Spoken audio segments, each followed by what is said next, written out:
पुढची बातमी शेतकऱ्यांच्या कर्जमाफीशी संबंधित आहे। सत्तेत आलो की शेतकऱ्यांची कर्जमाफी करू असं आश्वासन विधानसभेच्या निवडणुकीपूर्वी महायुतीने दिलेलं होतं। मात्र आता सत्तेत आल्यावरती महायुती सरकारने याबाबत कोणतीच घोषणा केलेली नाहीये।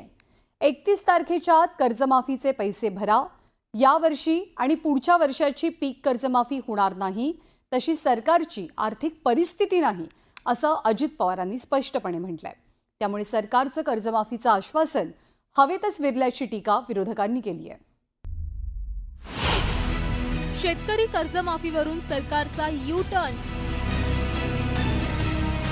विरोधकांचा सरकारवर हल्लाबोल। शेतकरी कर्जमाफीवरून सत्ताधारी बॅकफूटवर। परिस्थितीनुरूप आम्ही पुढचे त्या ठिकाणी निर्णय घेऊ।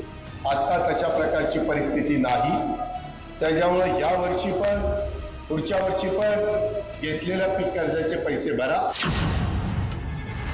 उपमुख्यमंत्री अजित पवारांच्या या वक्तव्यामुळे राज्यातील शेतकरी कर्जमाफीचा मुद्दा ऐरणीवर आलाय। कारण अजित पवारांनी शेतकऱ्यांना स्पष्टच सांगून टाकलंय, खरं तर सरकार कर्जमाफी करेल या आशेवर राज्यातील शेतकरी होते, पण अजित पवारांच्या त्या वक्तव्यामुळे बळीराजाच्या आशेवर पाणी फिरलंय। पुन्हा एकदा पहा अजित पवार काय म्हणालेत ते। वेळेस काहींनी जाहीरनाम्यामध्ये कर्जमाफी जाहीर केलेली, आज तारीख आहे 28।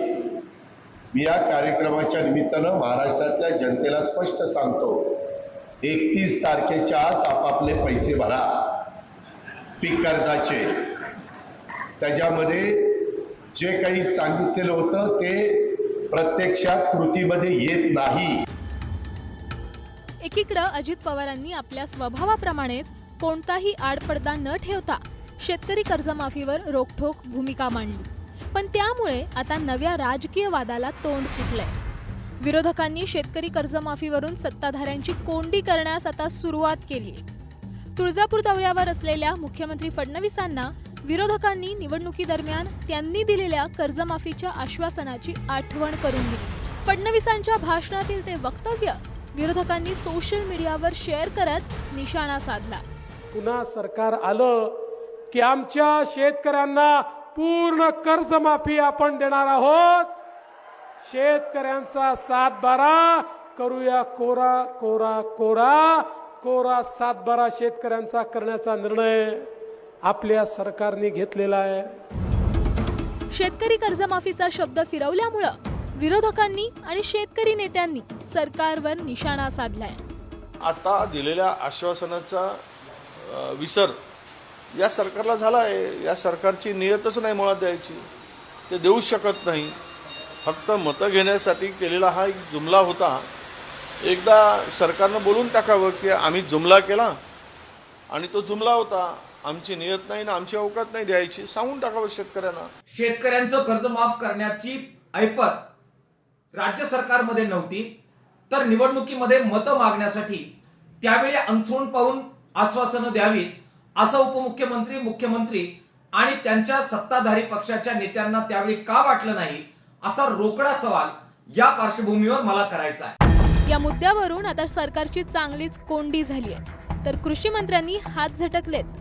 अर्थसंकल्पावर आलेला भार ज्या प्रमाणात वाढलेला आहे, त्या अनुषंगाने कदाचित अजितदादांनी शेतकऱ्याची कर्जमाफी होणार नाही अशी घोषणा केलेली आहे।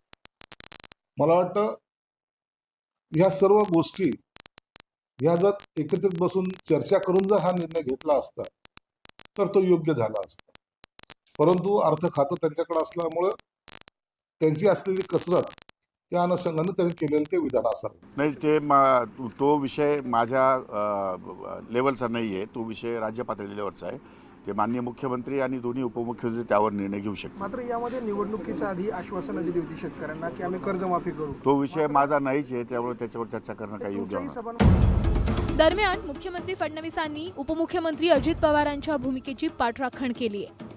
अजितदादांनी जी भूमिका मांडली आहे ती सरकारची आहे। अजितदादांनी कधी म्हटलं नाही की शक्य नाही। निवडणुकीपूर्वी सरकारनं शेतकरी कर्जमाफीचं आश्वासन दिलं होतं, पण आता राज्याचा आर्थिक डोलारा सांभाळताना सरकारला तारेवरची कसरत करावी लागतेय। त्यामुळे या मुद्द्यावरून आगामी काळात सरकारची कोंडी होणार आहे. Bureau report, news 18 Lokmat. यापुढे